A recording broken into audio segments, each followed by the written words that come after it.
Alrighty, g'day guys. Welcome to PowerShell101Live. We're in session number, oh man, I've lost count, 6? I think it's 6. Just let me stop the Spotify track. We can get started. So first thing, I just need to do a quick voice check. Let me just have a quick look, see if I'm actually transmitting. Yep, we're good. Sweet. Alrighty. I'm just gonna shut this curtain, make it a bit easier to see, and I'm gonna shut this door. Alrighty. So welcome to PowerShell 101 Live. Today we're going to be doing some scripting with PowerShell and debugging with PowerShell. So super basic stuff, but some really cool stuff. Hope you guys stick around and stick around for the ride. So I was having a bit of a think about how I was going to structure this, and I kind of was thinking, well, the second half of last week's lesson was just writing some basic scripts in PowerShell. Essentially, what I was thinking is changing that so we do the debugging first, because then we can actually do some debugging in PowerShell, which would actually be really cool. So that's my idea. We'll see how we go. So anyway, we've just got some slides here to go through as per normal. Again, we're going to do a bit of a recap from just previous weeks, just to obviously make sure we're kind of across everything, so that we're let me firstly switch the screen. There we go. That makes it a bit easier, so someone doesn't have to remind me in chat. So just a quick recap from what we did in the previous weeks. Obviously, PowerShell scripting part 2. I'm going to quickly swap this around because we're going to actually do debugging first, then PowerShell scripting, just because, yes, it's going to make it a bit easier. I kind of thought about it, made a last minute change because it kind of just flows a little better in the lesson plan.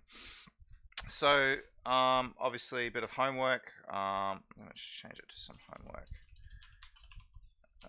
Let's just do that, make it a bit easier.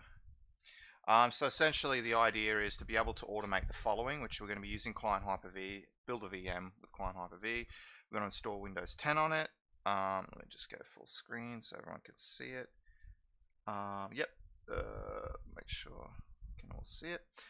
So install Windows 10. How is that for Zoom? Yeah, that looks alright. Let me just quickly, yep, that looks good, sweet.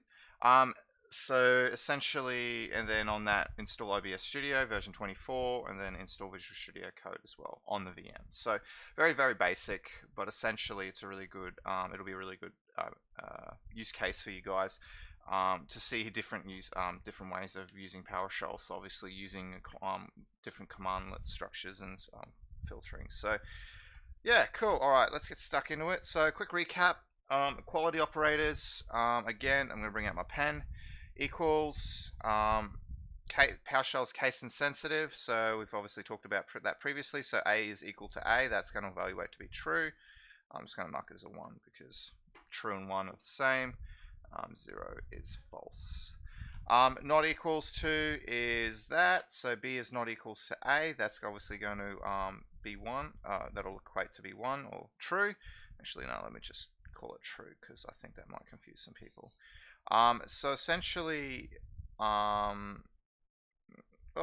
I just lost my pen. I lost my pen. There we go. True. Forgive the terrible writing. It is really hard to draw with a mouse. One of the things that obviously is really important to remember here is that in this instance you'll use a not equal statement to test for something that doesn't exist. So essentially you're testing for something existing here and something that doesn't exist here. Not exists, or we use the word not exists. Okay, I'm just going to clear all that because that's going to start confusing everyone. Greater than 2 is greater than 1. That's obviously going to be true because it's 2 is greater than 1. That's pretty straightforward. 1 is less than 2. That's obviously going to equate to true. So that's obviously less than. Then you've got greater than or equal to, and then less than or equal to. So 2 is greater than equal to than 1, and 1 is less than equal than to 2. It also is 2 is greater and equal to 2. That'll also equate to be true because 2 is equal to 2. So essentially, that's that. It's just pretty much. It also applies the same with less equal. So 1 is less equal to 1 will equal true as well. So that's pretty much that for equality operators. We don't really need to go any further with that. Where object.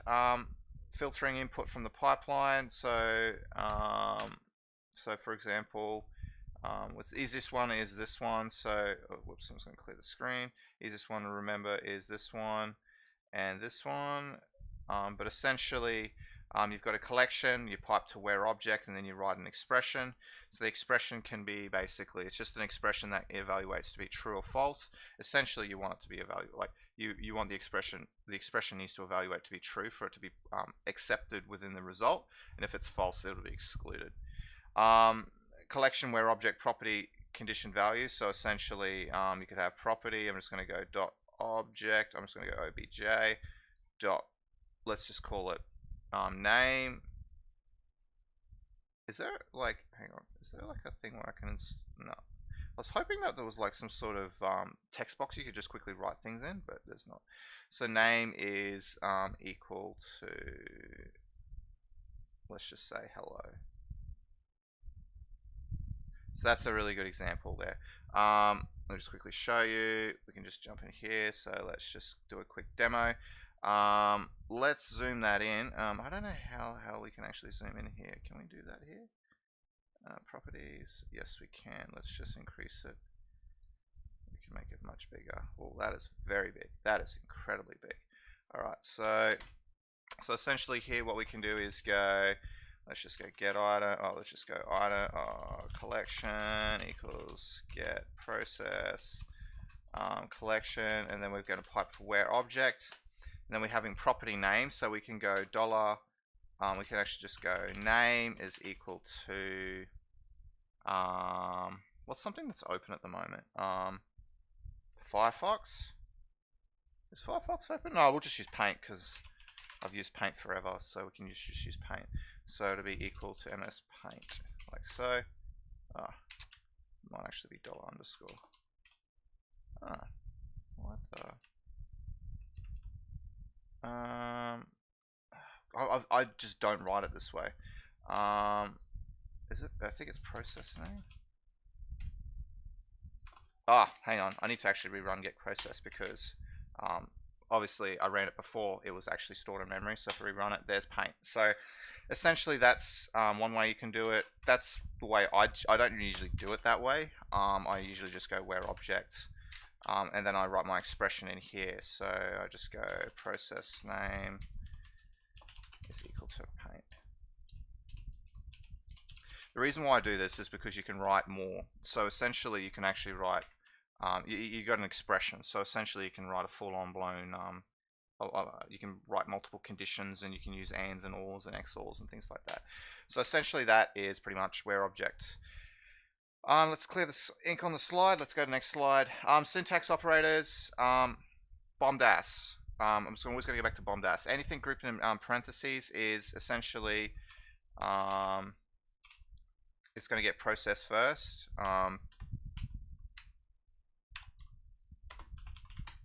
So essentially 1 + 1 is 2, and then it's going to it's going to evaluate anything inside a parentheses as an expression as to be it'll evaluate that first before doing anything else.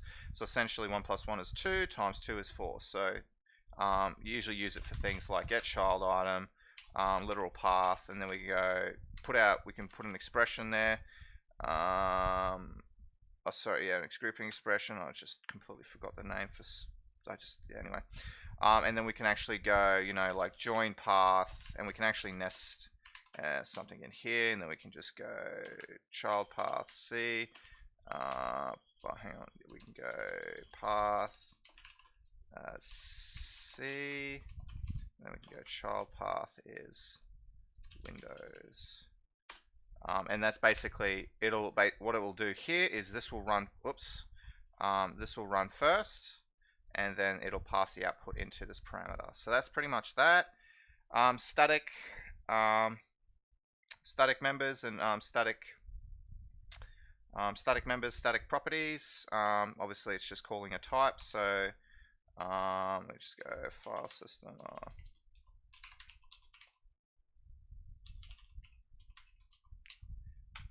And then you can see there, that is a static method. So that's pretty straightforward. Then we've got the and call operator. So essentially an and call operator runs a command from a text string. So we can just quickly go, this is a string, and we can go get child item. It is a string. It looks like a string. It formats a string. It's a string, like so. And then we can go, we can use the and operator, where it is, to actually execute that string. So that's pretty much that. That's pretty straightforward. The format operator formats a string, and then a dot source operator.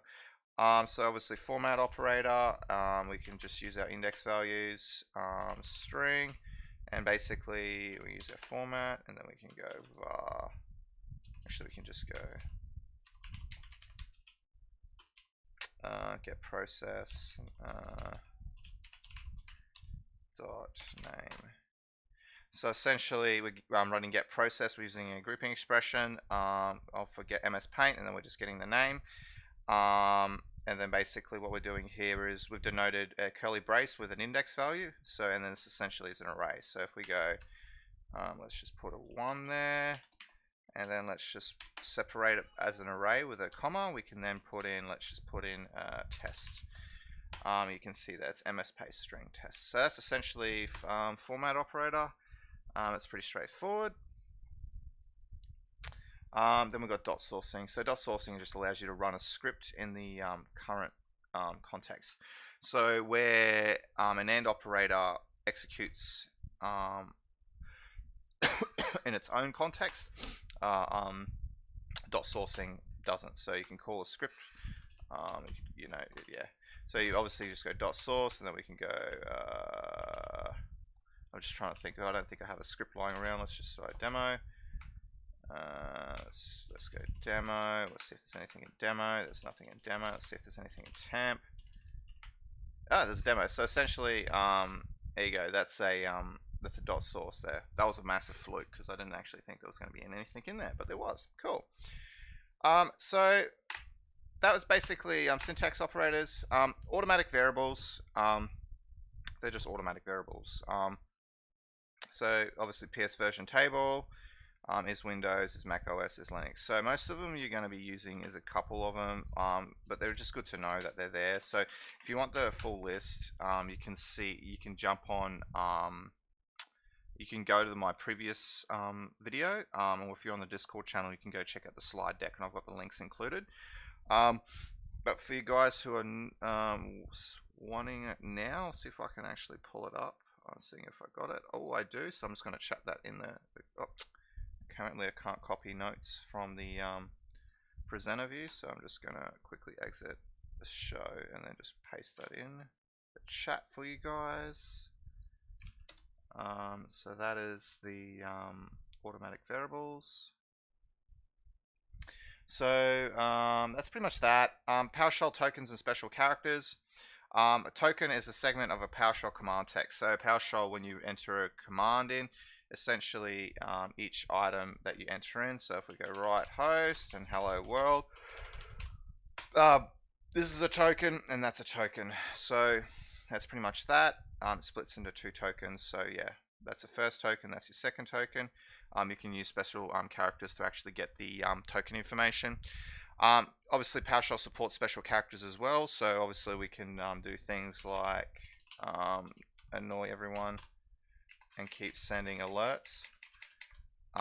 So they support special characters that you can use to be able to just quickly, yep. Did I turn off the sound? Oh, I didn't. I did. So essentially, that's an alert. Obviously, it's quite annoying. But essentially, you have special characters that are denoted by a backtick, with the exception to percentage backspace. Oh, sorry, percentage hyphen hyphen. But essentially, you can there's special characters that you can do different things with. So, like, backtick T is going to be a tab. Backtick A is an alert to speaker. So things like that. Interestingly enough, it doesn't work in PowerShell Core. So if I fire up PowerShell Core, I've got PowerShell Core Preview 5. It says 4 because I stuffed it. And we do the same thing. You can see it doesn't actually run. So it only runs on Windows PowerShell. So that's pretty much that. Preference variables, they're basically hard-coded to control the behavior of PowerShell. So essentially, you set specific actions with them, and they'll basically they'll change the behavior of that specific action. So a good example is if you got the error action preference set.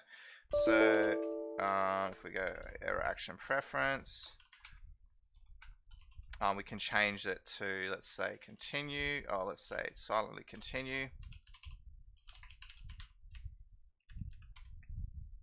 It helps if I actually put it in correctly. And then whatever if I go get error, get child item, and then we go see Windows. You can see file. Let's go recurse file. Oops. File. Essentially, we're not going to get any errors presented to the screen just due to the fact that we've set the error action preference. So when there's an error that is raised, it actually just ignores it. So it's really quite easy, quite cool. So that's a really cool little demo. Terminating and non-terminating errors. So essentially, I'm just going to restart PowerShell. So essentially, terminating, non-terminating errors. You have a terminating error, which will stop the statement from running. Essentially, if you're not handling it, it's going to pass that terminating error all the way up to the function, the script, or pipeline, and eventually it'll actually stop the script if you have a script running. So it's very, very handy to know. Non-terminating errors don't do that. They don't cause execution to stop. They're an error, but they basically, there's something that you need to be notified of, but it's not something that's going to stop the code execution to stop. To handle terminating errors, you can use try, catch, and finally. So essentially, try, catch.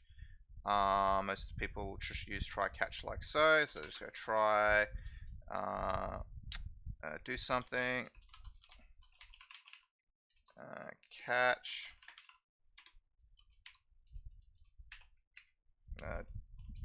Do some handle the error here. So essentially, that's your try catch statements really. So the catch statement basically catches, handles any error, and then the finally statement's the execution for once everything is completed. You don't need it. If you don't include a catch statement, you need a finally statement. But so they are optional, but at the same time though, you need either one or the other. So essentially, the process within PowerShell is that a terminating error is raised in the try block. The error is added to the error variable. It gets caught. A PowerShell searches for the catch block with the exception type, and then finally the finally block is executed. Now, obviously, you can specify the exception type. So that's obviously yeah. So you can have multiple catch blocks with different exception types to handle different things.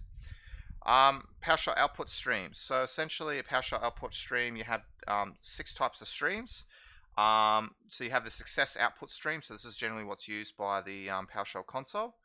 Sorry, this is what's handled by the PowerShell pipeline. Sorry.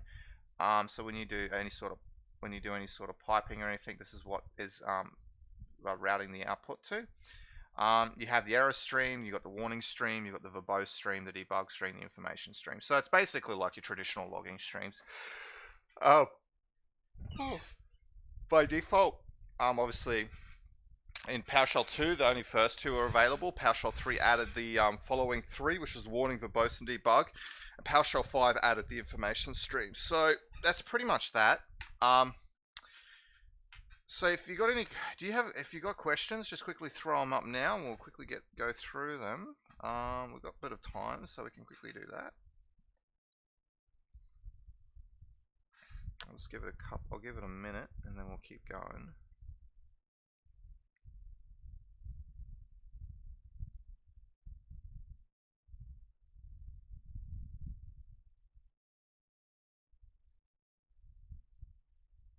Okay. All right, let's keep going. So PowerShell and debugging. So we're not going to do scripting first. We're going to do debugging first. We're going to basically kind of touch debugging like we're going to touch debugging for the first time. So essentially, we're just going to be learning about all the different little terminologies and all those little bits and pieces. And we'll go from there. So essentially, I'm just going to close these down. Okay, so essentially, let's get into it. Alright, so essentially we're going to talk about a couple of these terminologies. So you guys have a bit of an idea what I'm talking about before we actually go any further. So essentially, you have, I'm just going to go through a couple of the terminologies to kind of help articulate what we're doing and how it's actually used in debugging. And then we'll talk about the hotkeys, and we'll get stuck right into it. So, terminologies. Step over. So everything in when you're debugging, essentially what you're going to be doing is what we call stepping through code. So essentially, you're going to have there's multiple statements that you can do to basically help facilitate the productivity of debugging. So essentially, rather than these are generally 4. There's going to be a few more, but essentially we're just going to kind of stick to the 4. But essentially, what you have is a step over, a step into, a step out, and a breakpoint. We're going to kind of talk a little bit more about breakpoints later, but mainly focus on these 3. Sorry, I'm really tired. Step over. So essentially, what step over is, we're going to execute and then step over the function call. So imagine if you've got, I'm just going to kind of help visualize this.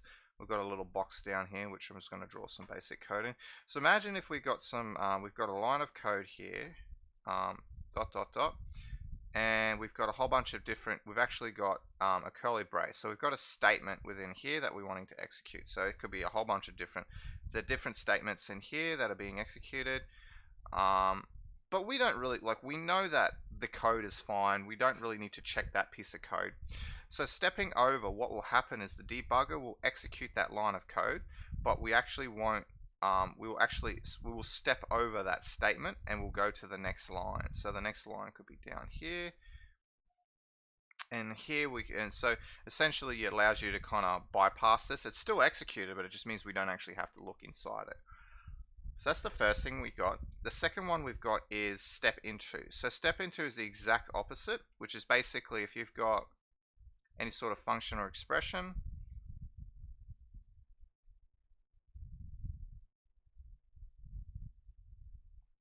I'm just going to use dots for expressions, or for statements, sorry. Essentially what's going to happen is the PowerShell will actually step into this code, and you can actually then debug it. So for example, let's say this could be faulting. This is a specific, this statement could be faulting for whatever reason, and we need to step into it to find out why. That's why we use step into. So it's used to obviously step into the function call. Another one is step out. So let's say I use this quite a bit as well. So you kind of need to get in there, have a quick, you're needing to debug it quickly, but essentially there's nothing wrong with it. You don't need to check the rest of the code. So you've stepped into it. Let's say you've stepped into it initially. So I'm going to write my statements. Let's say you needed to check this line of code.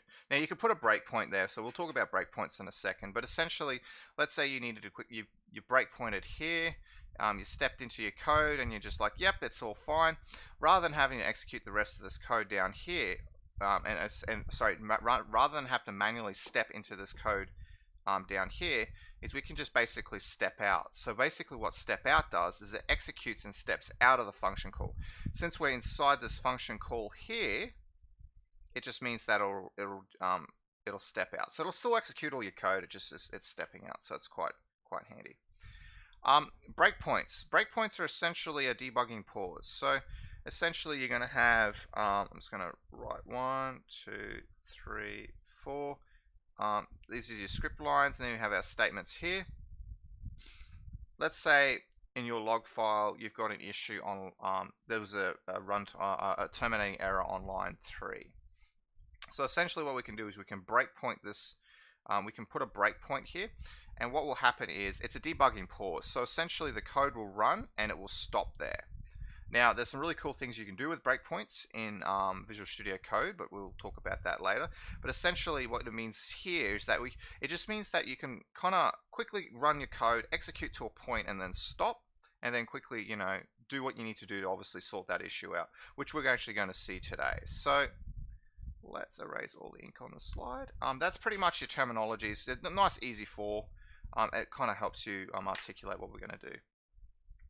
So these are some universal hotkeys. These basically these apply to Visual Studio Code and Visual Studio. I actually did omit one, which was F8. But we can talk about that later. Essentially, F5 is run your code, run your script, start debugging. Shift F5 is stop the debugger. So there's going to be times when you're on a breakpoint and you can't actually stop the script. So this is what you need to do to actually stop the script. You need to actually press Shift F5 to forcibly stop the script. F9 is just a shortcut for inserting a breakpoint. F10 is step over, F11 is step into, Shift F11 step out, and Control B is break all. Now, break all I kind of didn't mention, but it's something that it's kind of worth mentioning. It's just on the fly. So what you can do is you can enable break all into a running script, and essentially what it does is it allows you to enter a debug mode when you're inside a running script. So it means that let's say you've got code running and you just quickly want to check something, you can use Control B, or you can go to break all, and then the next line the PowerShell will actually stop, and it will basically break on the following line, and then basically it'll be in a debug mode, so you can start debugging stuff. So that's pretty much some hotkeys. So yeah, so that's pretty much that. So we're going to be looking at two ways of debugging in PowerShell. So we're going to have the PowerShell Ise. So essentially the Ise, it's not really used anymore, but it's still really, really good learning tool. Then we're going to be supporting. Then we're going to be looking at PowerShell Core. So essentially, Debug Ise is supported only for Windows PowerShell. So that's versions 1 to 5, and it doesn't support Core. It's built from the ground up for script debugging. So it is a very, very good debugger. VS Code is very close to parity. It has a lot more features than PowerShell Ise, but there is it's very it provides a very easy to use interface for scripting. VS Code's just it takes a little bit more time to get that configured and get your configuration to be able to actually start debugging. So this is a really easy way to get started. But as you build your confidence, you might want to move to VS Code. That's what I generally did. But essentially, this one is like, in terms of it's built for PowerShell debugging, so it is really quite good for that. It's exceptionally good for it. Now there's other tools out there. You got Power GUI, you've got what's that other one? Primal Forms. There's a lot of stuff out there, but essentially the IC is the Microsoft provided one. It's the one I've been using for years, and it's the one that is tried, true, and tested. Obviously, it doesn't support core, so if you're going to use debugging in core, you might as well use code. Yeah. Okay, hang on. One of my slides didn't move. So, okay, we're doing demos. I'm just going to move these slides up. So we're going to just do a quick demo in the PowerShell Ise. So what we're going to do is we're going to go Start in the bottom left corner. We're going to type in Ise, and you've got the Windows PowerShell Ise. So essentially we can open this up. I'm just going to drag this onto this screen. I'm going to make my text bigger. Where's my tools, options, general settings? Actually, I can just zoom it in. That makes it easier.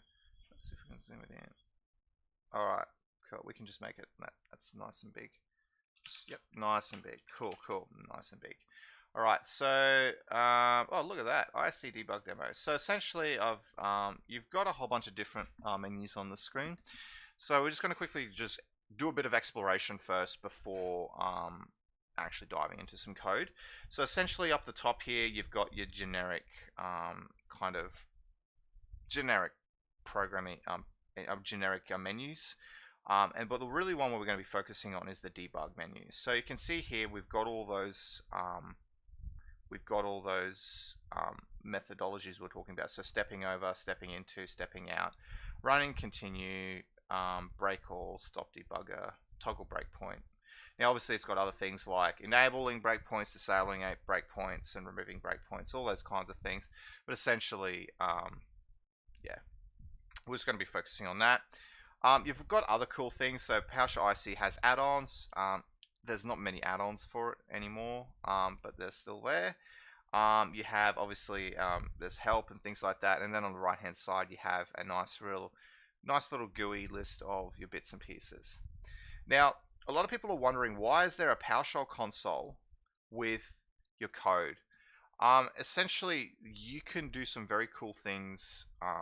And this is the same with VS Code. You can basically do some very cool things in an active PowerShell debug session.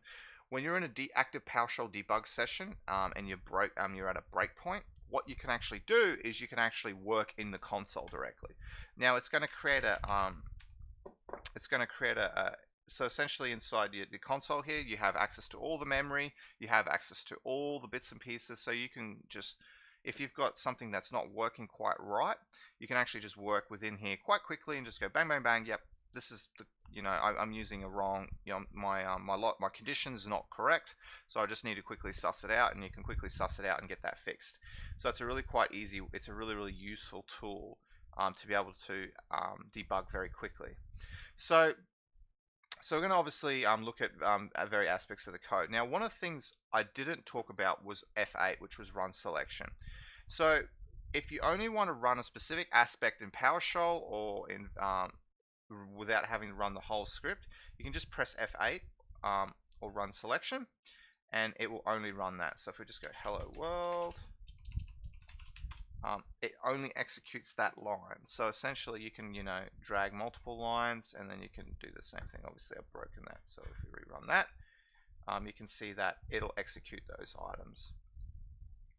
So let's talk about breakpoints. So obviously we've got breakpoints. I'm just going to, we've got our right host hello world. I'm just going to quickly comment out this line so we're not worrying about that. And I'm going to press F9. You can also insert a breakpoint by going into debug and toggle breakpoint. You can also insert a breakpoint by right-clicking and going toggle breakpoint. So There's a lot of different ways to be able to do it. I just usually hit F9. So now if we run our script by pressing F5 or hitting the go button, you can see here the code's executed and now it's actually highlighted. You can see it's kind of the red's changed and now it's kind of a weird looking yellow gray. So essentially the yellow is basically is telling you that's where the code execution has reached. So you can see here we've got hello world, this is me, life should be fun for everyone. Essentially what you have here is we can actually now do things with it. So if I quickly, we're going to quickly, I just press Shift F5 to forcibly terminate the script. And what I'm going to quickly do is I'm going to put a quick variable in here.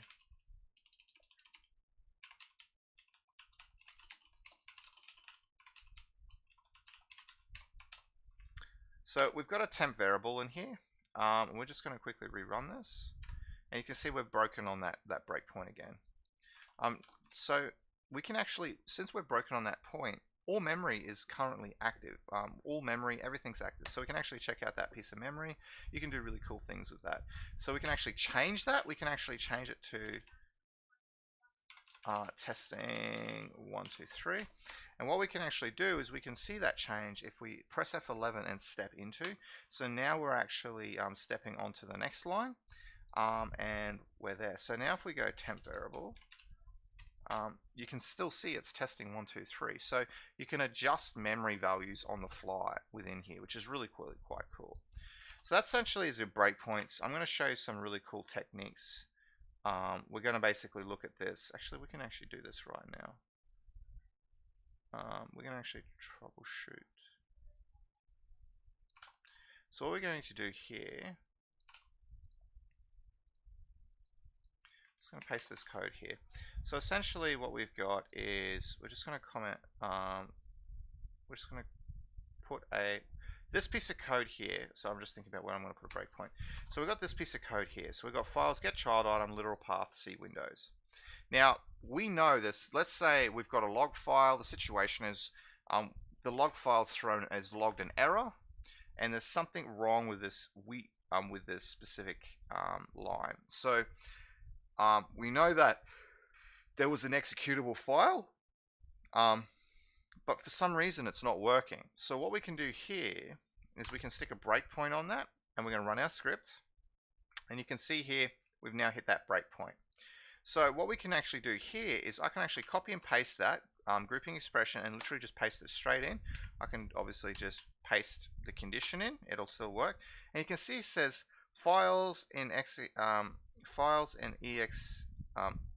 files, the variable files should have the exe, which that's just not true.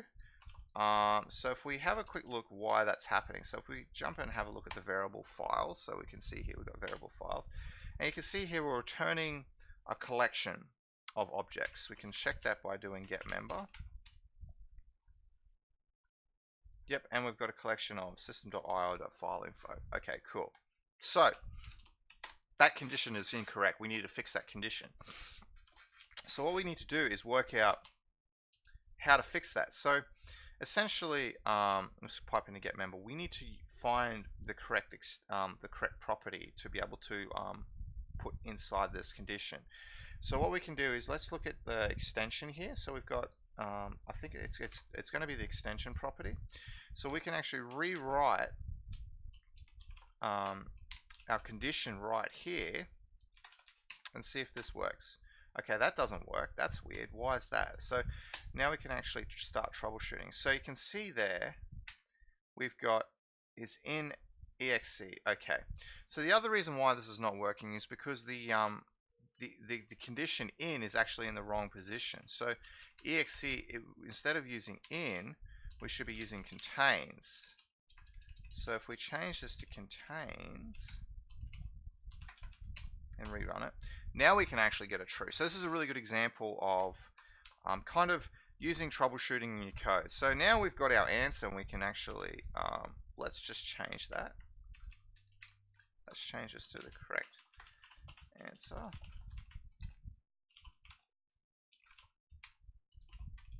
And just copy and paste that.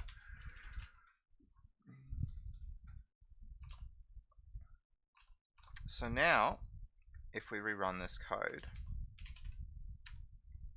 you can see here we've hit our breakpoint again, and now I'm just going to step into. So step into, obviously there's no sub expression or anything.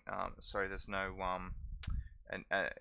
code to execute within there, or sub expression or any sort of statement. So it's just going to move on to the next line. So we can see here now, if we run this condition, it's going to evaluate to be true, and if we step into, so this is a statement or an expression, we can then step into. So essentially here, yes, we should see a right host, and there we go, there's our right host. And so that's basically breakpointing, which is really quite cool. All right, step into. So what I'm going to do now is we're going to actually step into a variable. So a sub expression. We've got a sub expression declared here, which is var equals $, and then we obviously have a sub expression. So let's go ahead and run that code. And you can see here we're at the beginning of it. So we can actually now press F11 to step into, and now we're stepped into. You can see we're inside the statement. So we're doing different things with it. So this is obviously running get child item, and we can see that we're getting non-terminating errors. So okay, that's fine. Obviously we don't have access to Windows system state. I'm just going to let this run because I need to actually test it. So we're just going to let this finish. Should have used a smaller directory, but oh well, it is what it is. Okay, cool. So you can see once it's completed, it's now executed. It's moved on to the next line. And what we can actually do is we can actually call var now. So we can actually. Why is that not working? Yes, I know. What?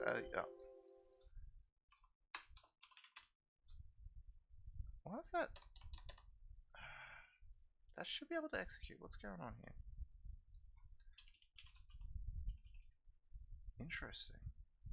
Okay, so essentially what we can do now is we can actually step into a where object. So this is the same thing. This is obviously this is a nested statement, so we can actually step into. So we've got var. So if we step into it, oh, it's actually hung. I actually hung the debugger. It is literally hung. Yeah. So you can see I've stopped it, and we're still stuck on a breakpoint. So if I shift F5, we're going to forcibly terminate the debugger, but I just broke the debugger. That's why it wasn't working.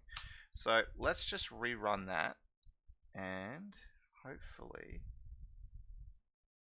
we don't have it break on us this time.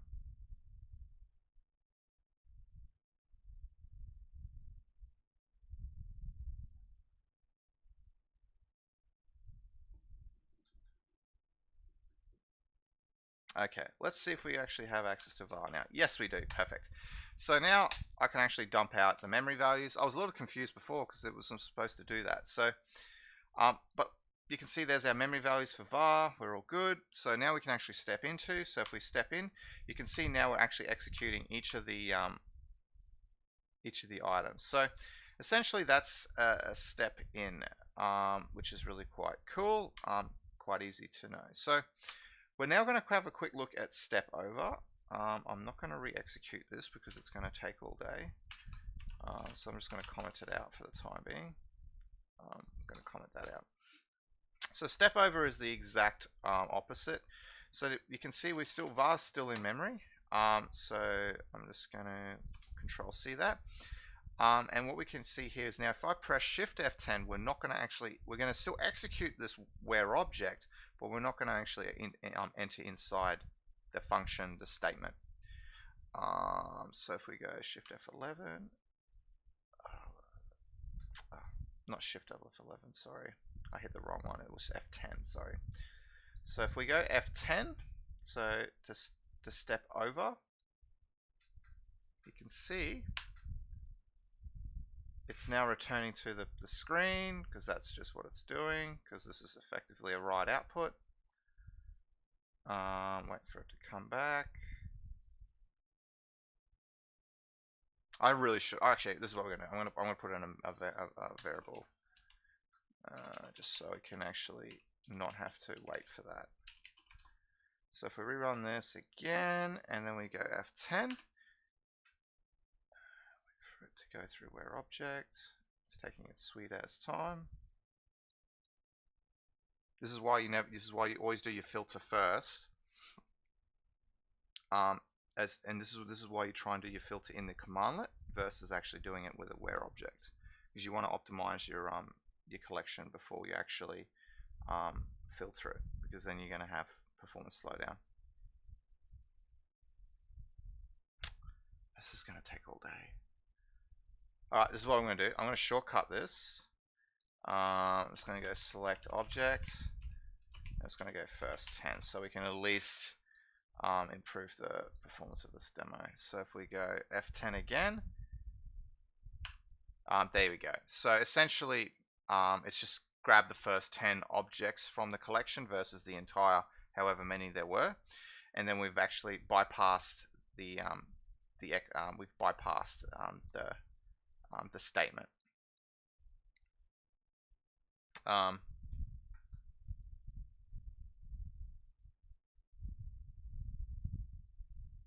statement function call. Sorry, function call. Let me rephrase that. Function call. So essentially, that's your step over. Then we have step out. So let's say we're going to do the same thing again. I'm just going to grab this code again, and we're going to step out. So we're going to step into this, and then we're going to press Shift F11, and we're going to step out. So if we're just going to breakpoint onto that, like so. We've hit our breakpoint. So we're going to step. We've pressed F11 to iterate into the function call, and you can see here we're executing like so.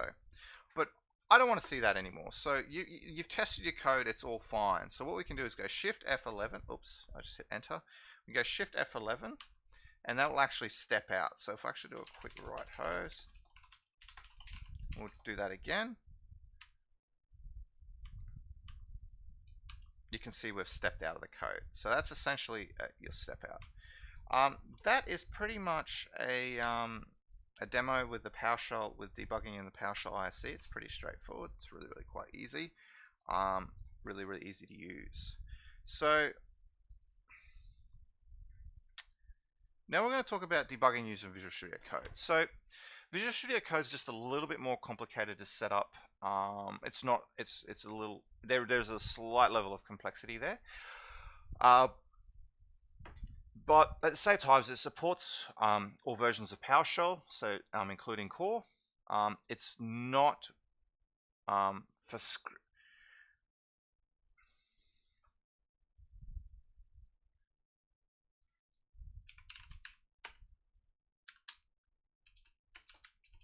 It's not initially built for script debugging, so you basically have to install PowerShell. You got to install the extensions and all those kinds of things to get those features, and it obviously requires an initial configuration as well.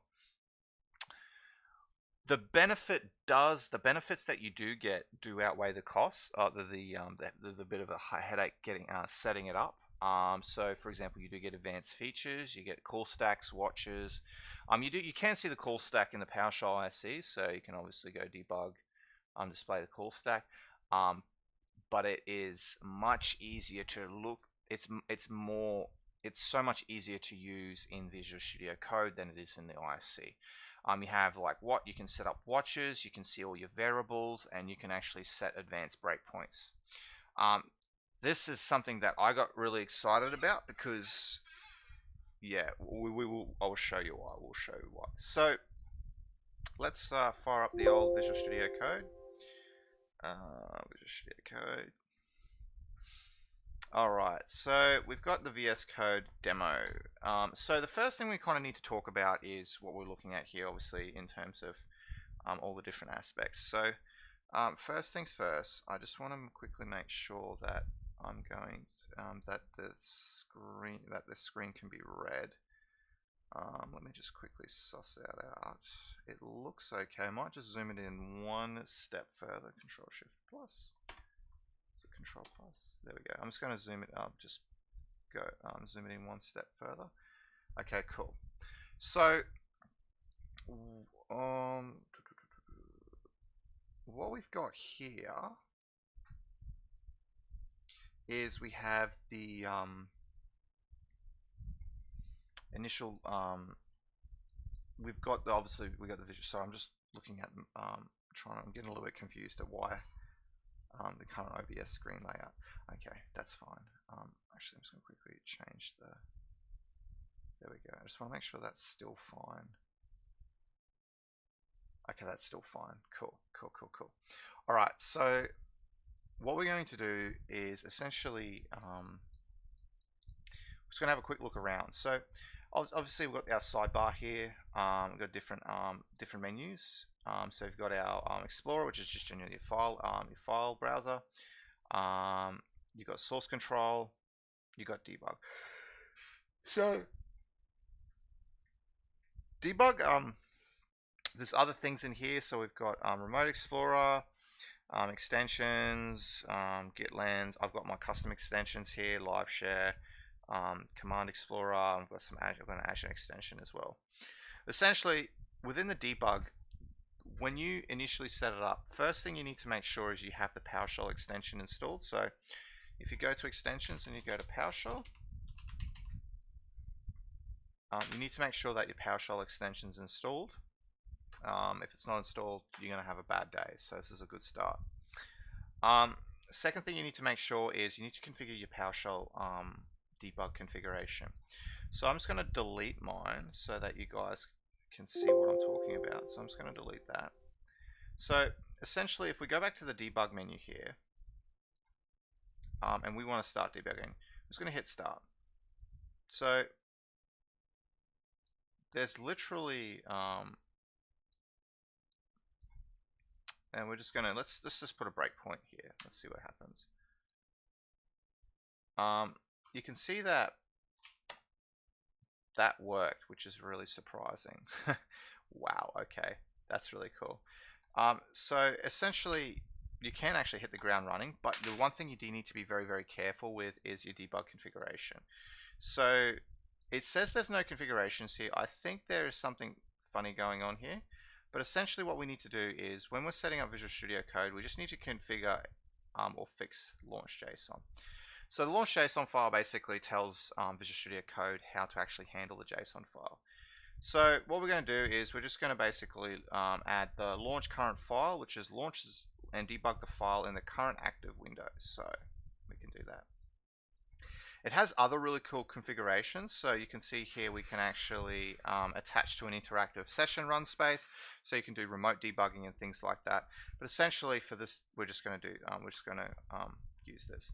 Now this JSON file obviously just has a name. You can basically have a type, the request, and then essentially you just got interpolated arguments to actually how to debug the file. So VS Code does this all for you, so you don't need to worry about it.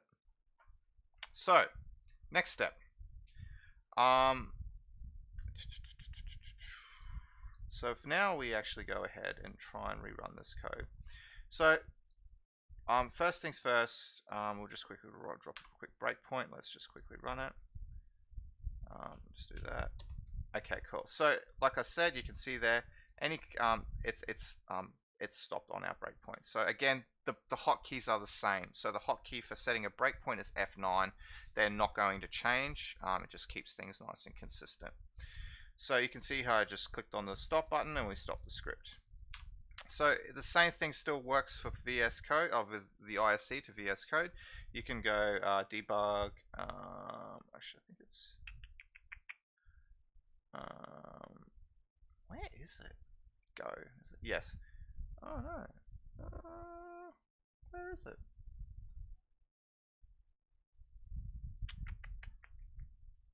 Ah, it's not there. So essentially you have run selection. So again, you can just press F8 and you can run your selection of code. Hello world, like so. Same old thing. So exactly the same as the PowerShell Ise. You can do other things like, obviously we talked about breakpoints, so we can actually add a breakpoint here. So I've just pressed F9 to add a breakpoint like we did previously. We've got to enter something there. And essentially you can actually see automatically on the left hand side, we can see our call stack. So we know where we are. So we're currently in the parent script block. You can see where we got what breakpoints we have added. We can actually add a watch. So if I right click, is it? I think I might need to add expression. I think we just need we can watch var. So essentially you can just right click and add different variable names to actually watch. So currently at the moment it's null, it doesn't exist. And obviously we can see all our PowerShell variables that have been pre-created. You can see, so that's all our the standard ones. You can see our local ones. You can see our script ones. You can see all different types of variables, which is really quite handy. I really think it'd be quite cool if you had a search functionality in here, so you could actually just quickly bash out a quick variable name and then go find it, because that would be pretty cool. You can obviously see your token info, which is really quite cool as well. So yeah, alrighty. So that's pretty much that. We're obviously breakpointing. So I'm just going to press F11. We're going to do the whole step into shenanigans again. So if we press F11, you can see we've stepped into the actual, we've stepped into the function call, and we're running get child items. So I'm just going to press Shift F11 to step out. Obviously, we're going to get access to the path is denied because that's non-terminating errors.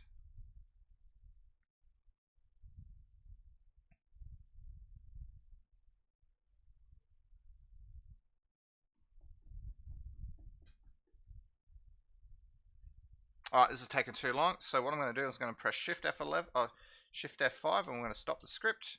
So everything's stopped, we're all good. So I'm just going to drop a breakpoint on line 24. We're going to remove the breakpoint, but instead of removing it here, we can actually just go down to line 15, and we can remove it here.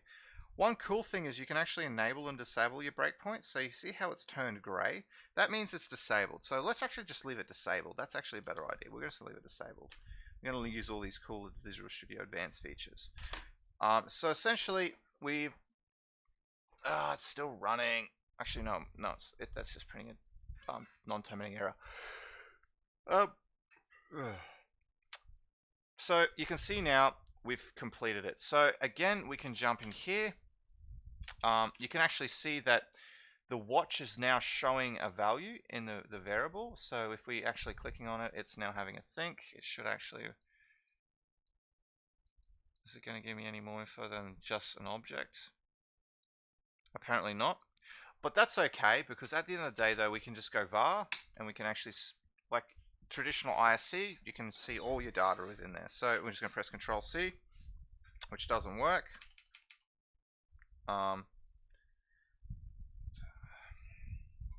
That's one of the things that is a little frustrating. I can press Control C to kind of stop the executing command without actually stopping the debugger. If I press Control C here, it just stops the debugger, which is a little frustrating. So what we're going to do is I'm just going to go, we're just going to go temp. I'm just going to go select first 10. It just helps me improve quick performance, and go select object because it's whinging about naming standards. So essentially we're just going to put a breakpoint on that. We're going to rerun our code, put something there. Let's wait for it to go through.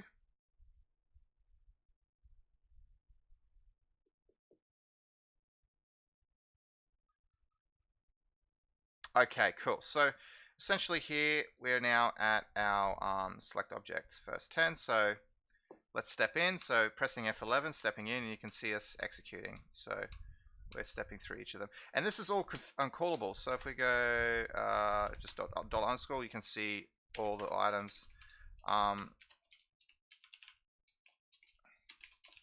So like so. So that's pretty straightforward. What we're going to do now is we're going to press Shift F11 to step out of that. And now we're going to step over this one. Actually, we're not. We're just going to quickly make a quick change. Like so. So we're going to actually step over that specific statement. So I'm just going to drop a breakpoint on that. We're going to remove that one like so. Let's go ahead and execute it. So again, it's going to rerun that piece of code. I'm going to probably comment it out because I'm running out of time in a moment and we're reaching half time. Okay, sweet. So rather than actually having to do that, we can just step over. So let's go Shift F10. We're going to step Shift F10. Oh, sorry, Shift F10. F10. And we're going to just step over. And you can see we've executed it, and then we've basically we actually haven't gone into the function call, and we're just going to then step into or step over, and it's going to write something else is here. So again, we can step into. So we're stepping into the item. This is bad because it's going to take forever, so I'm just going to quickly do that, and then I'm going to remove this to improve performance.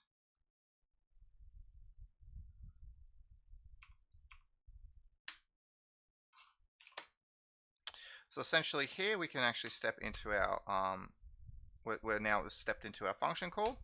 We're doing stuff, and now we're going to actually step out. So we can press Shift F11 to actually step out, and that obviously does that.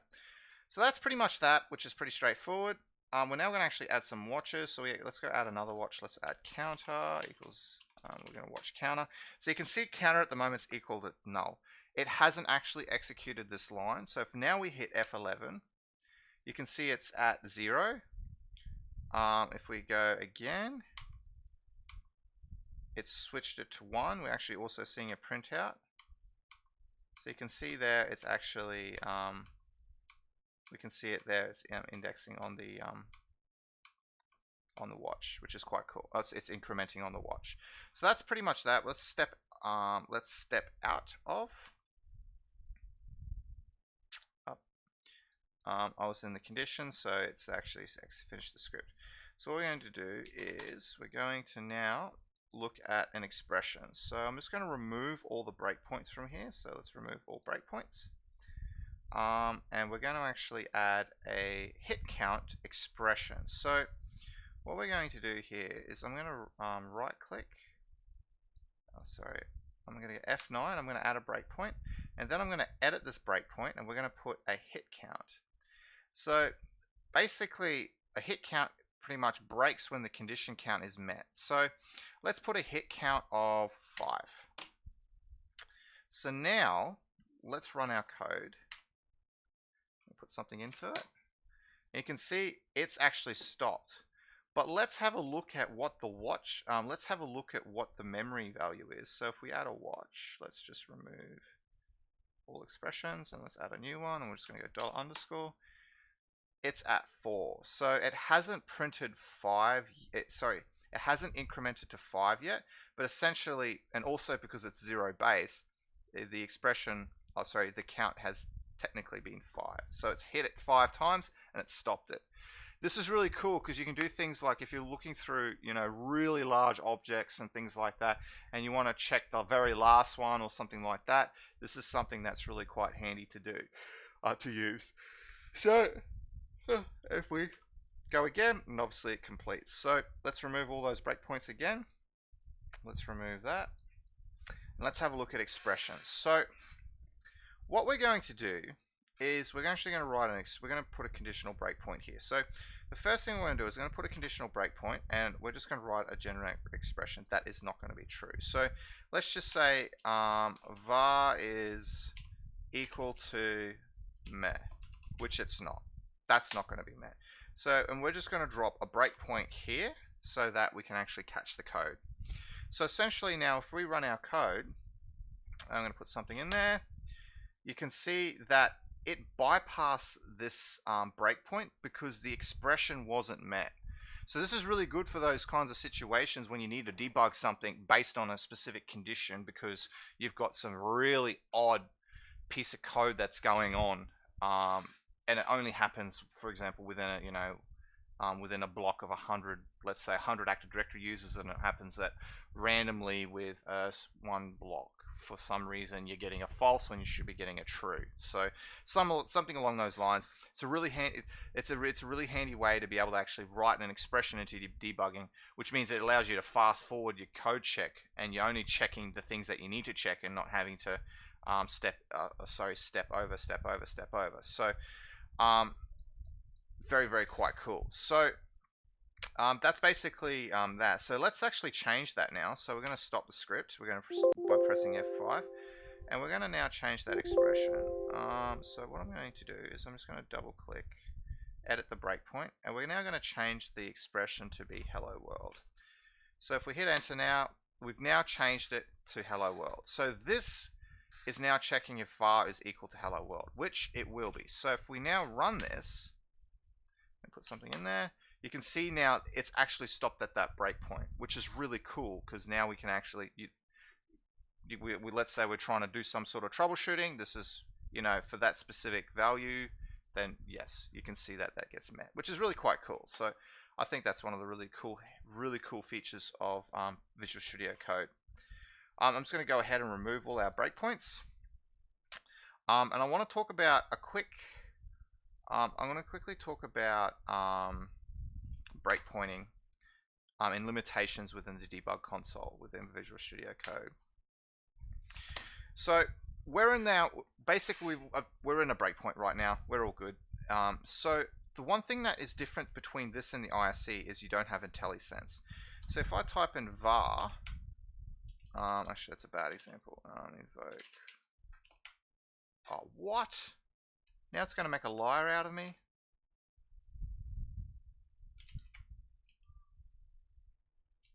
Wow. Okay, it's just made a liar out of me.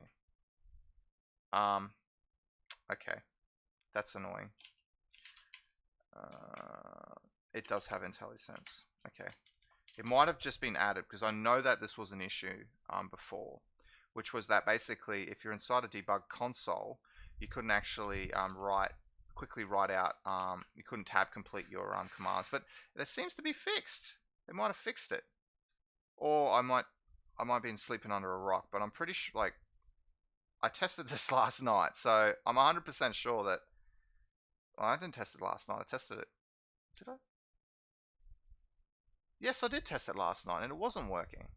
Okay, but essentially, yeah, you have tag complete, so there's no real limitations there, which is actually really good, so I'm just actually going to remove all that. So that's essentially debugging with Visual Studio Code.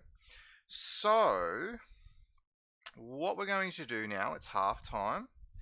Before we actually go any further, does anyone have any questions?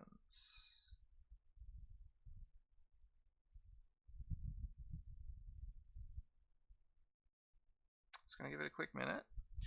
And then what we can do is we can jump into writing some code, which is going to be cool. It's going to, all right, cool. All right, it's 10 past 6. So what I'm going to do is going to have a quick 5-minute break. We're going to be back 5 minutes. I'm just going to chuck some music on. We're just going to put an AFK.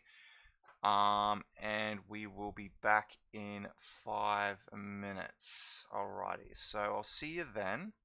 But yeah, stand up, stretch your legs, and we will be back.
you did several times. It hurts to admit that we're no different. I find it hard to commit, but you don't even try. Still I'm better with than without you. Oh, I'm on it, I want it, but why do you seem to call it your eyes? I can't tell if you're here or you're out there. Do you wanna be out there? You don't need to be Prince Charming to me. I just need this to be real. I don't need no fairy tale. You don't need a killer dragon for me. Ooh, I don't need no fairy tale.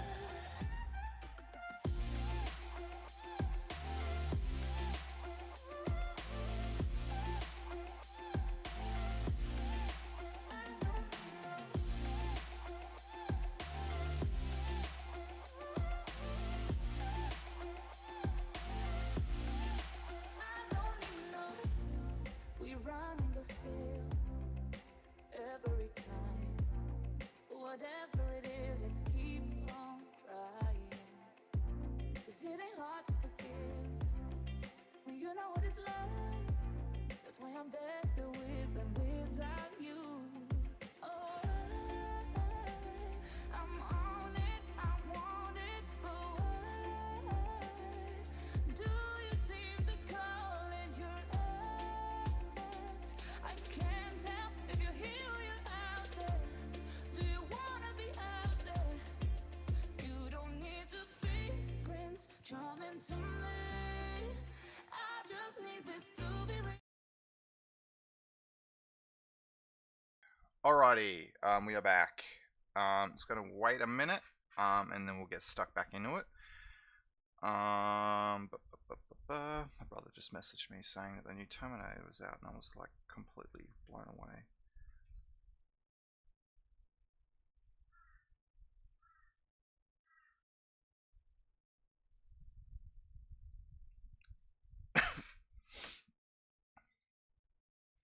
Alrighty. Alright, let's get stuck back into it. PowerShell and scripting part 2. Whoops, get rid of that. Minimize screen. Alright, so essentially, let's go through all this.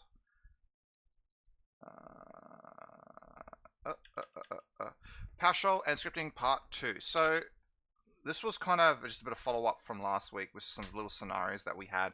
We actually can use this, and we actually can incorporate our debugging that we've learned today into this these scenarios. So I think it's a little different because we should have followed up from last week, but at the same time though, I think it's just a really good it'll be a really good example for us to be able to actually use it. So we've got scenario 1 here, which is we're going to develop a script to connect to Google. So we're going to connect to Google. We're going to enumerate all the links. We're going to browse to those links, and then we're going to store and output all the enumerated links. So this is what we're going to need to do. So it's actually a little bit of a challenge. This might take me an hour, might not, but we will see. We will see. And obviously we're going to need to quickly debug it as well. So we're going to try and write it, debug it, and see if we can get it working, and then we'll go on to the next scenario. So let's go ahead and close the show and fire up VS Code. So we've got scripting scenario 1. So essentially, I'm just going to quickly copy the goal, so we can have this in.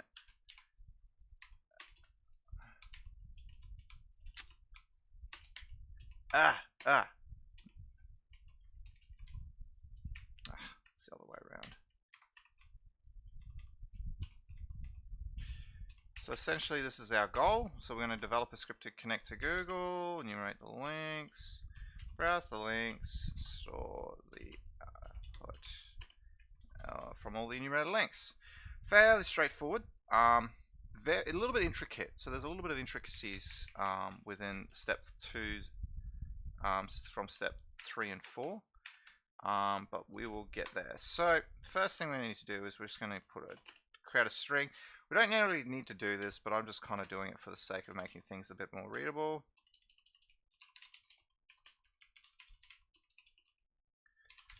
Like so. We need a URL. I'm just going to call it URL. Okay, cool. So what we're going to do is we're going to go. So there's a command called Invoke Web Request in PowerShell. It was introduced in PowerShell 3. And allows you to basically invoke web requests. It's very straightforward. It's a basic browser. So we can use that to actually get our info out. Now, it has really cool features. We can actually have a quick look at that. So if we're going to go, we're actually going to go request. I'm going to create a variable called request.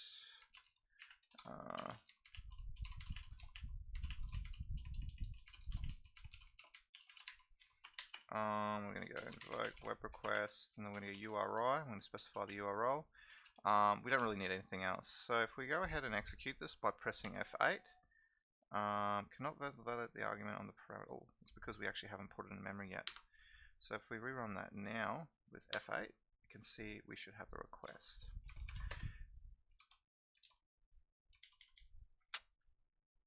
I'm just going to copy and paste this in.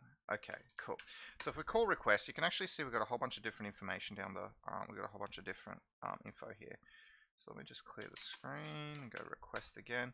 And you can see here one of the properties we have is links. And we've got headers, we've got raw content, content status code, status description, links and images. So if we go request.links, let's have a look at this.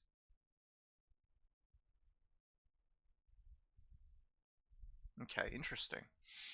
So we've got links here. We can see our path. That's fine.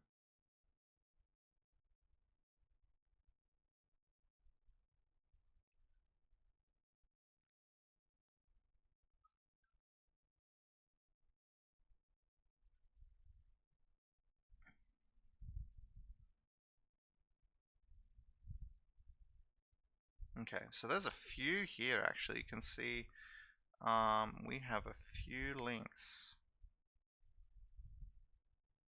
You can see some of these links here are basically pointing to different URL domains. So like docs.google.com, video.google.com, blogger.com, books, translate. So there's a lot there. So let's just make this a bit easier to read. Let's just look at the href attribute. And here we go. So you can see here there's a few that we have. Some of them have a full URL path. Some of them don't. They actually just have, they don't have a full URL path. So this is actually very, very interesting. So it's going to be very interesting to write code for this because it's going to be intricate.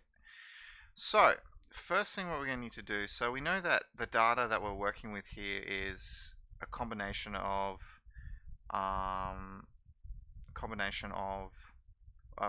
full URLs and I literally forgot the word.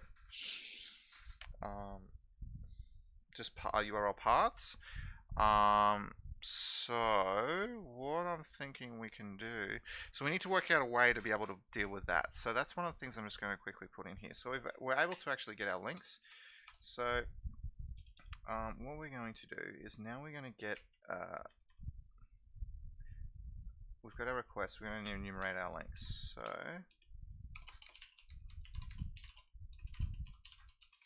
if we go request.links.href, just want to make sure that's what I'm looking at. href, yep, cool. Alright, so once we've done that, I'm just going to call these enumerated links. But another thing we're going to need to think about is we're actually trying to get all the links from this. So this is going to make it interesting because the process here is connect to Google, enumerate all the links, browse to those links, and store and output all the enumerated links. So this is including the first set. So I'm just thinking, how can we do that without overcomplicating it? So my idea here is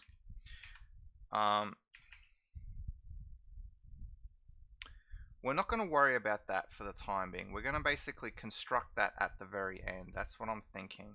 So essentially, what we need to be focusing on here is determining, well, essentially, we can actually, I'm not saying fix, but we can amend anything that doesn't have a,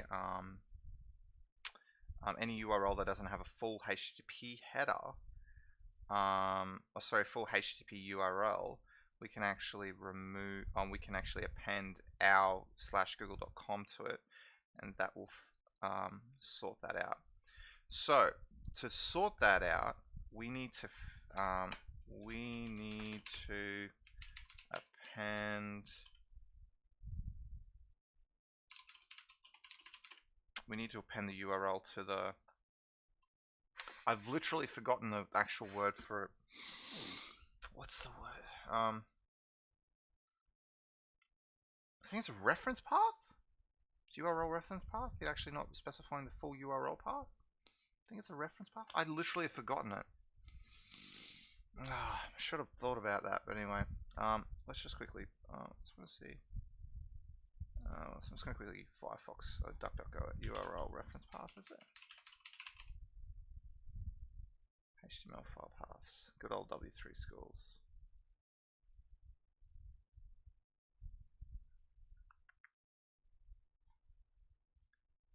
It's a relative. That's what it is. I knew it. So, yeah, absolute and relative. Okay, cool. So, essentially, we need to fix those relative paths. That's fine. So, the easiest way we can do that is we know that all the results have a HTTP in it. We're not looking for HTTP. We're not looking just explicitly for HTTPS because there are some links with HTTP. So, what we can do here is we need to filter.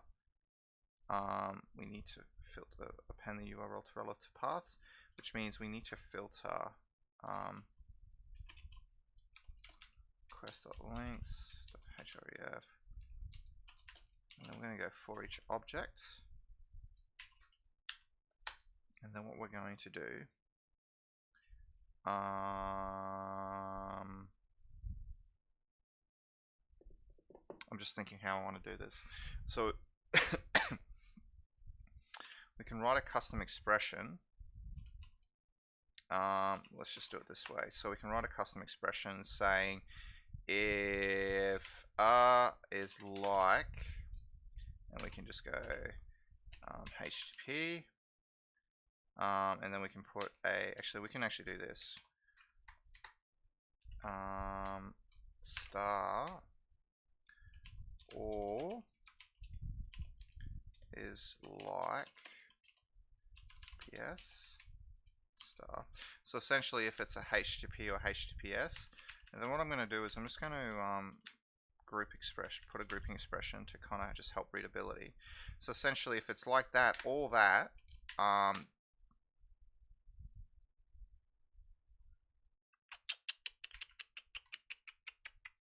oh, actually, no, we're not going to do that. We're going to actually say not like. We're going to flip it.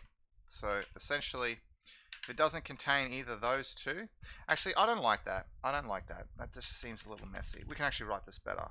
Or can we? No, we'll just write like this for the time being. So essentially, what we're going to do here now is if we say we can append the URL to the relative path.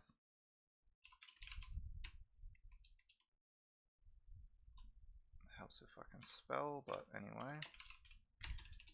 So essentially here now what we can do is we can say write output. So writing output, so we're just printing the output into this specific collection, and we're going to say write output, and then we're going to put we're going to use a format operator. like so, and we're just going to go URL like that. So basically it's going to write an output of, and we're just going to use a grouping expression to nest it, but essentially it's just going to print the URL and then the current relative path. And then for this we can just do a write output like so. So that should then give us a set of links. Let's go ahead and execute that and see what we get.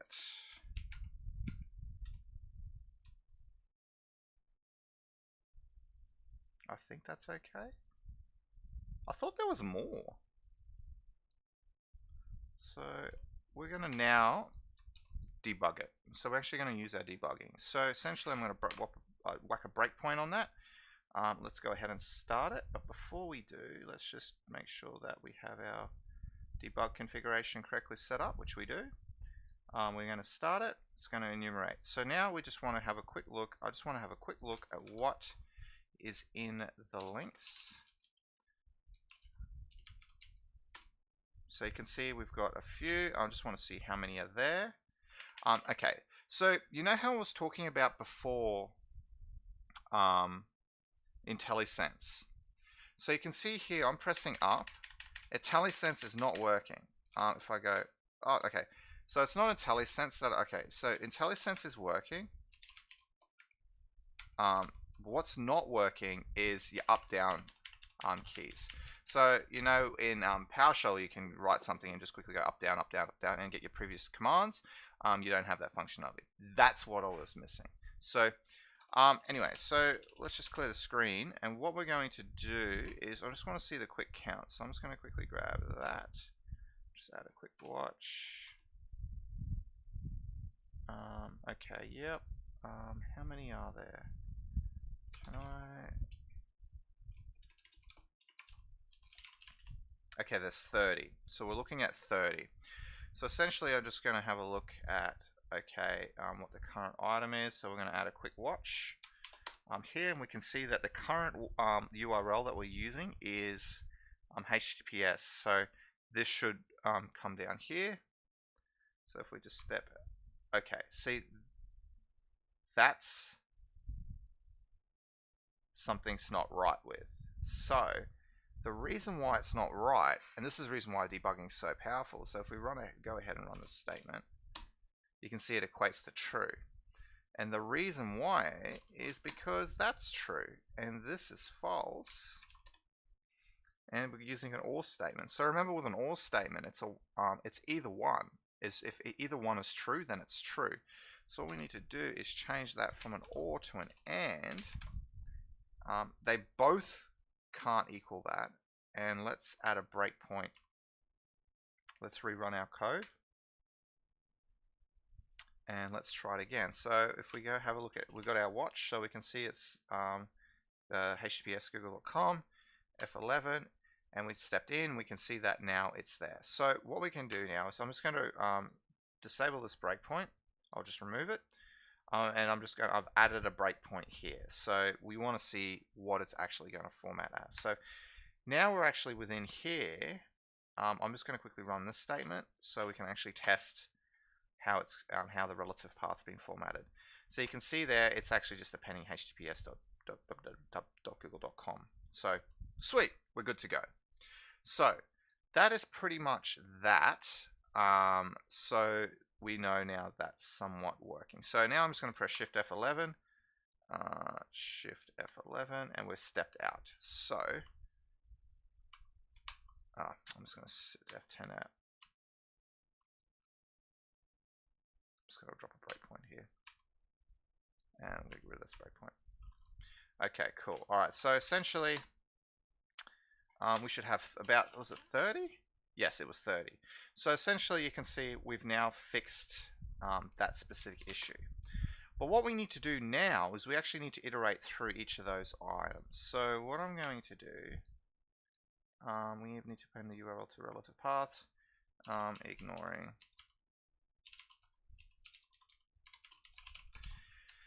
All right, so now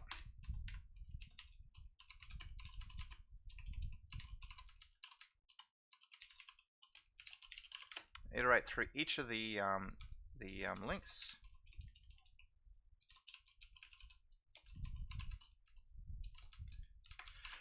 and call the respective URLs. So, and what we're going to need to do here, this is what we're going to do, is we're basically going to go,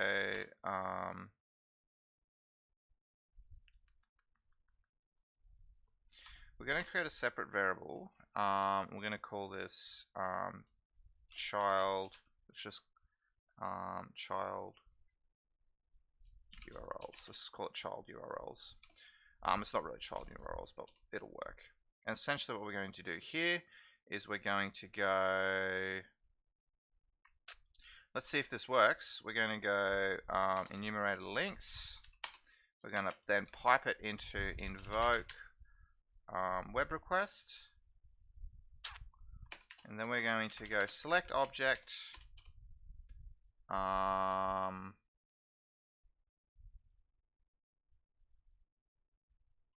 links.href. Alright, so let's go ahead and run this and see what happens. Okay, it doesn't work, that's fine. So we're just going to hit enter. And so that doesn't accept pipeline input, so that's fine. So what we're going to do is we're going to pipe it into for each object, and then we're going to nest it. So essentially we're going to use $_ and a URI. We're going to get it, and then we're going to store it. So essentially the for each object, this is equivalent to a write output here. We're going to iterate through each of the URIs, and then we're going to get the object links.href. So let's check this out and see what we get.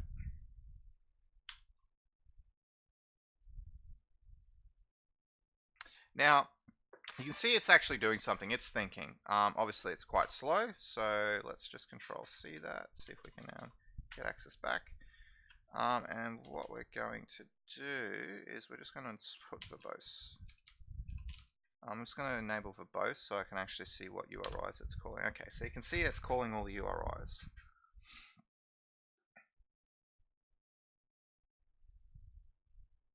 This just helps for obviously demo purposes. It also means that we can see what's going on under the hood.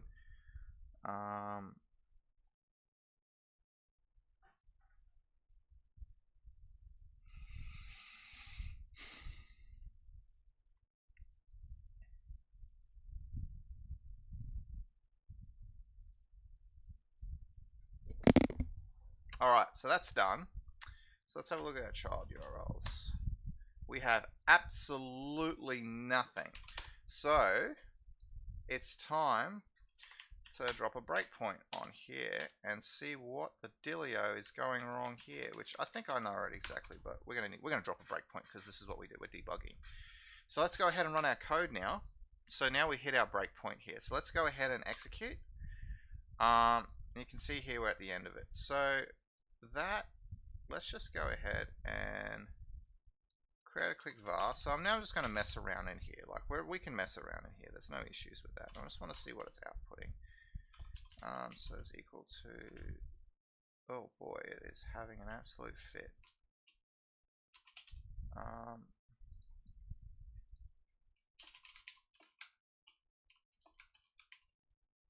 Oh, it's because hang on. No, it's still there. So it's going to URI, and then we're going to go A. Okay, so we can see what's in A. So now if we go A, select object, you can see that doesn't work. So if we go A, select object, and then we go links, you can see we got our links. And then we need to get our href link out of that. So what we need to do there is select object. Okay, an easy way to do it would just be do this, to be honest. Just reference it that way. Okay, sweet. There we go. Now, I think personally we also need to make this append URL. Well, no, we're not going to do that. We're not going to do that. That's for another day. So essentially, what we can do now is do this. We're going to reference the links property, and then we're going to reference the href property.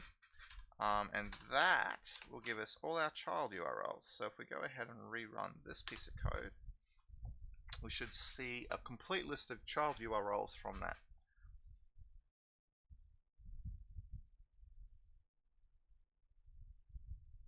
So when I just ran that, remember I'm just running run selection using F8.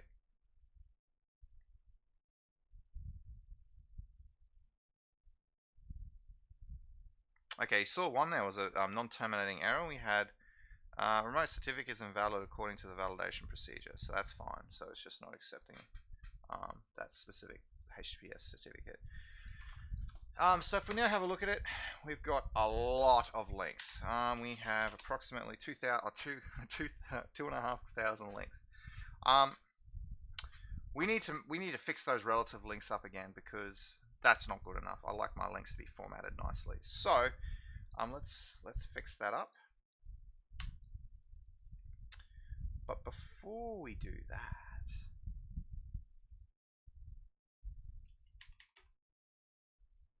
how are we going to do that? So we can nest it inside of here, but it actually makes more sense to do it out of here because it just means it's a little bit cleaner in terms of code. So what we can do is pretty much take all this code here and paste it. But we need to combine all the links first. So let's combine the links. So we're going to combine, and we're going to go, we need to create an array. So I'm just going to create a static way.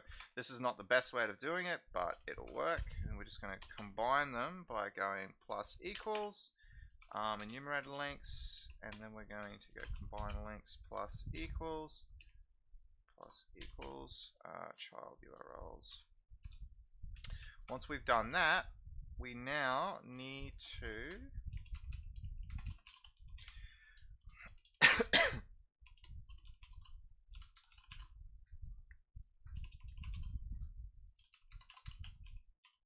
create absolute URIs or URL paths. So we can basically grab this code and paste that there. When we can grab this code like that and paste that there. And we should have a combined links. So if we go ahead and run this piece of code by pressing F8, it's now formatted that, and we should see nicely formatted links. Oh, interesting. You see how there's only 30? See that? Did it actually add the child URLs? It didn't. That's weird. I should have added. Why didn't I add? Let's have a look. So run that. Let's quickly have a look. Okay, they're there. The reason why is because I'm filtering on the wrong item. So I've copied and pasted my code and I've done a big boo-boo. So I'll just quickly show you what I mean. So if we go ahead and run that code and we're just going to debug it.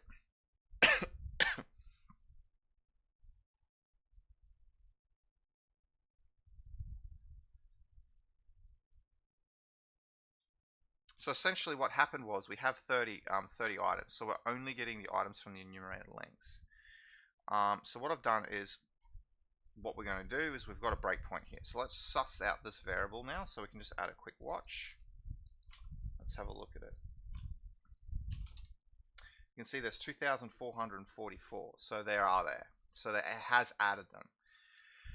Alright, so now we're in combine links equals this. This is incorrect, I'm pretty sure. So it's using, it looks like it's using the data from request, if we remember is up here. So it's actually shouldn't be using that, but it should be using this variable. So if we breakpoint that, if we just Shift F5 to stop debugging, and we just replace that request with combined links. Let's try that again. Now I'm just going to do that. Let's see if this fixes it. I don't think this is going to fix this, by the way, because I think there's another bug here, but we're going to figure it out. In fact, we're probably going to get a terminating error.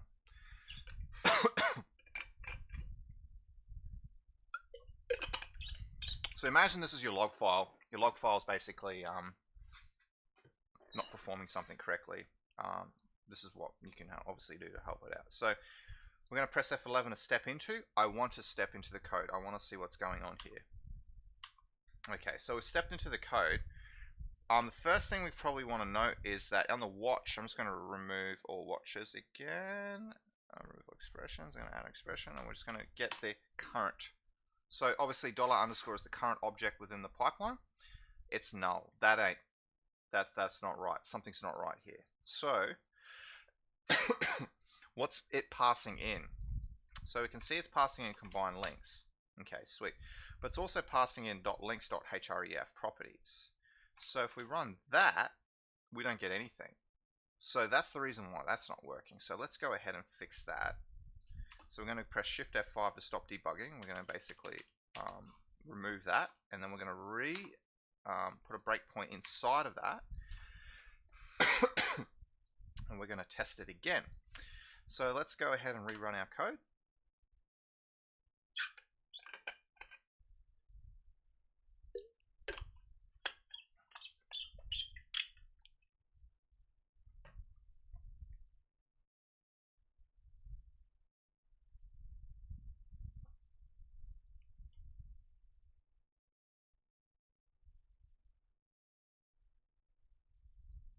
Okay, so now we hit that breakpoint, and you can see the watch here is actually now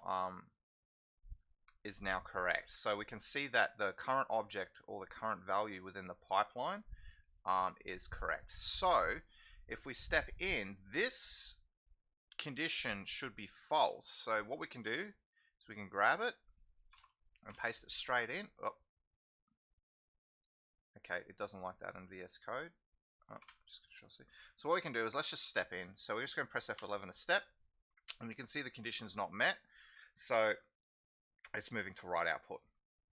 It's not an absolute path. Oh, sorry, it's an absolute path. It's not a relative path. So I'm just going to quickly stop the script there.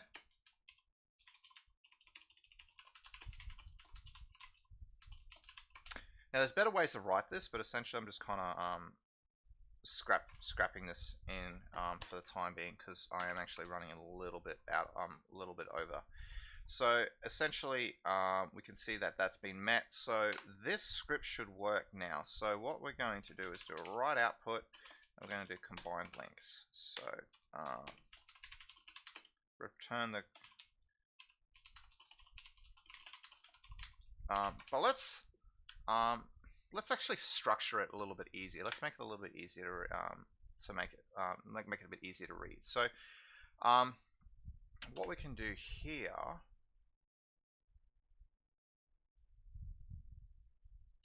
what we're going to do here is we're actually going to create a PS custom object, and we're going to actually pass it out. So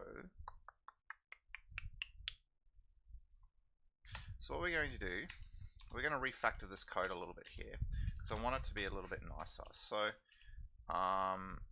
what we're going to do is we're going to create a custom object, and we're just going to go PS, like so. Remove that, remove that. Cool.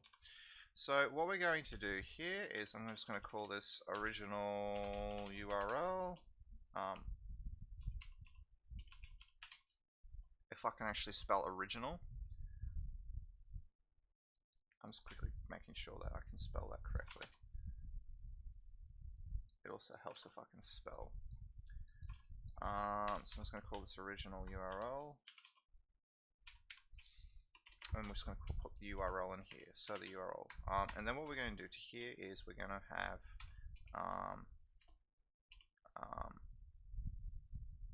enumerated. So we're going to have the enumerated URL. We're just going to declare it, and then we're just going to declare it to be null. Because rather than actually having to create a custom object within here and here, we can just update the property. So it's just a little bit cleaner. And then what we're going to do is we're going to refactor this. I'm going to put this down here, and we're just going to return to the pipeline. And then we're going to go write output custom object, and then we're just going to actually update the property.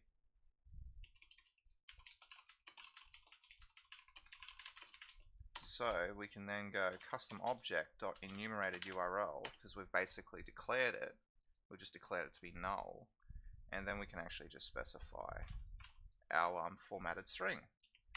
And here, all we need to do is go that. So it just makes it a little bit easier. So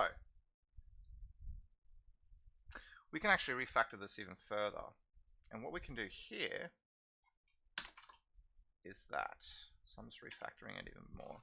So essentially what I've done is, rather than actually declaring it to be null and then having an if statement, so I basically declare the object, pass the initial item, pass the initial URL in there. We don't really care. And then essentially, if it is a relative, if it is a relative path, change the URL. Oh, sorry. Yeah, change. Append the original bridge. RRIG. Can't spell for save my life. Original URL to it, like so. So now we've actually refactored our code, make it look a little bit nicer, and we can do it that way. And we can actually even go one step further, and I actually can put it inside a sub expression here, but I'm running out of time. So essentially, this will now create an absolute URL path from all the combined links.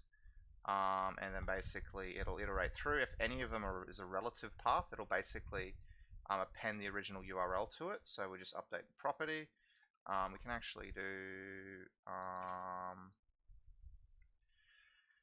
you can actually refactor it like so, but it's just easier to use a $_ looks a little bit nicer. And then we can return back to the pipeline. So now if we run this, we should get a nicely formatted output of all the URLs, and I'm going to remove verbose from it, but essentially we're going to get a nice output of a nice little PS custom collection of a PS collection of all the new URLs that we enumerated from Google.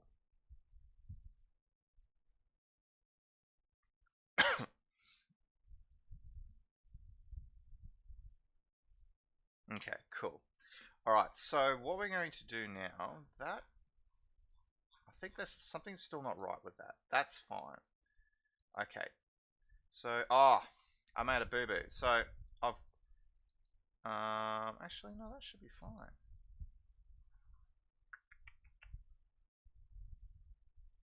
Okay, we need to test that. So I'm going to hit a breakpoint there.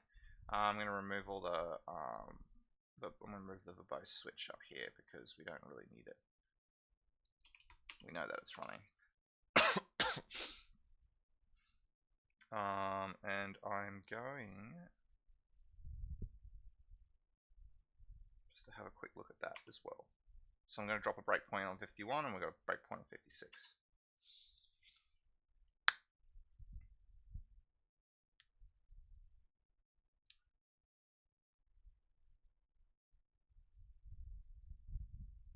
Alrighty. While we wait for that, I think this is another error that we just need to fix, and then we are done, I'm pretty sure. Alright, so what's the custom object? I'm just going to print out custom object. Okay, cool. That looks good. Sweet. Okay, so I think that's fine. So now I'm just going to have a quick look at combined links. Okay. Select first one. Okay, that looks good. Combined links, select last 10. Interesting. So you can see here. Oh, no, it is there. It's just that it just looks really weird. Okay, cool. So now, if I run this, there you go. So essentially, you can see this is the original URL. I'm just going to have to kind of scroll up to the top.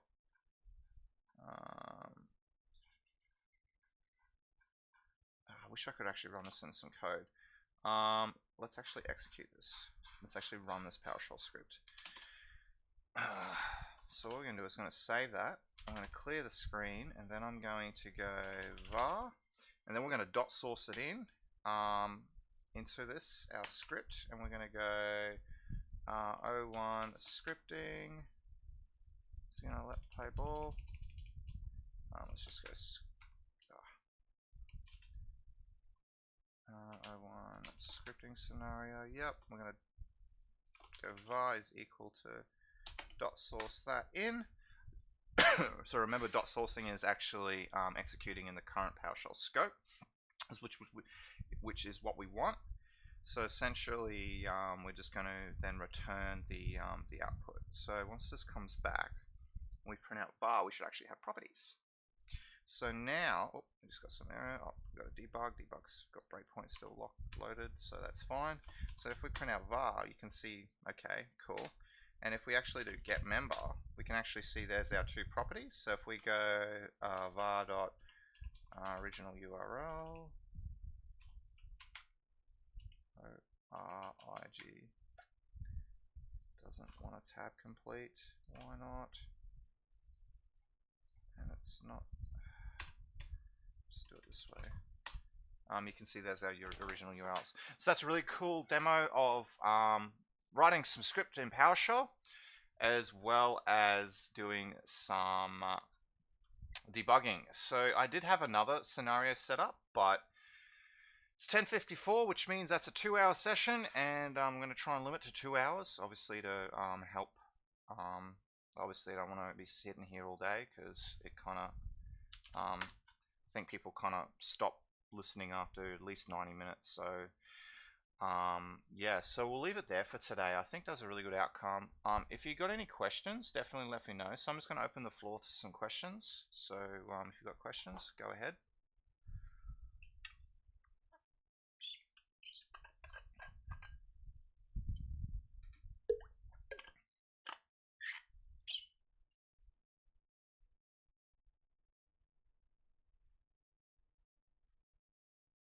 Alrighty, let's leave it there for today then. I think that was a really good outcome. Hope you guys enjoyed it. G'day BW. And I hope you guys learned something, because it's always good. And yeah, hope to see you guys next time. So stick around. So next Tuesday, I think I am streaming on the module. I'm not entirely sure because it's generally Tuesdays has kind of gotten a bit difficult at the moment. But we'll definitely be back next Saturday. We've got another scenario to work with. So I've got another one with client Hyper-V. So we're going to work with that one. So we're going to be and I think it will be what's on the let's have a quick look. Lessons. I always have to look at what we have actually in the pipeline.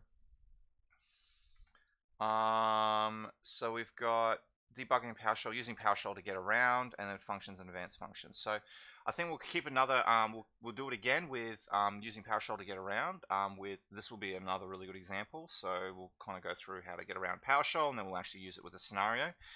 And that will be next week. So yeah, cool. So yeah, definitely we'll be back next week. And from that, so one of the things that I was planning to do was configuration as code, but I'm kind of having trouble finding speakers, so I'm probably going to bypass that one, and we might be doing just playing around with